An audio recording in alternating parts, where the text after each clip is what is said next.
Hey guys, Stay Patient here, and I'm back after a week's break to bring you some more Overwatch trophy and achievement guides.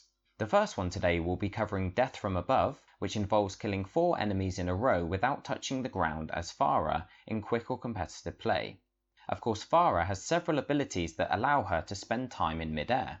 If you hold down the jump button, which for Pharah is tied to L2 as well as X, it causes her to hover for a short period of time. And using the jump jet ability via the L1 button launches her into mid-air even if you are already airborne, but has a long cooldown of 10 seconds.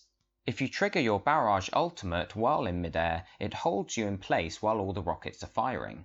For this trophy you need 4 kills while airborne without touching the ground. You can combine all of Pharah's skills together to be able to remain in mid-air for quite a while if you time it right to be able to work around the cooldown periods. If you use Jump Jet to launch yourself skyward with the L1 button, and then hold down L2 to hover, the Jump Jet ability will not be recharged in time for you to use it again before touching the ground, as seen here.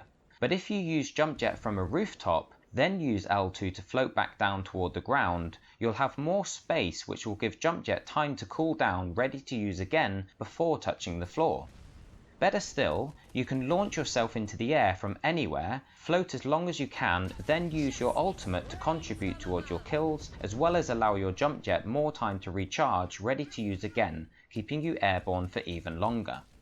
Of course, I'm just showing you how the skills combine together here. While putting these pointers into practice, you would need to also be getting kills during the process. This may seem a bit daunting and does require practice, but there is an easier, although fairly situational way of going about earning the trophy.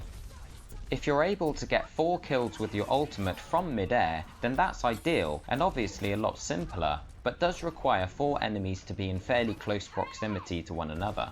Even if you can get 2 or 3 though, you should be able to use the L1 and L2 buttons to remain in the air long enough to get the final 1 or 2 that you need. So get used to using her flight-based abilities so that when one of your ultimates does well, you can finish off the trophy if you're already almost there. If you can pair up with a friend on the same team playing as Zarya, then they can do what my friend did in this clip, which was throw in a graviton surge when the enemies were fairly close to one another, pulling them all together and holding them in place while I took them all out with my ultimate. Of course, you don't need to be with a friend for this to work. You may get lucky and have a Mei or Zarya on your team throw out their ultimates in such a way so as to hold or freeze 4 enemies in place, or you might simply come across 4 enemies all stood together trying to take or defend an objective.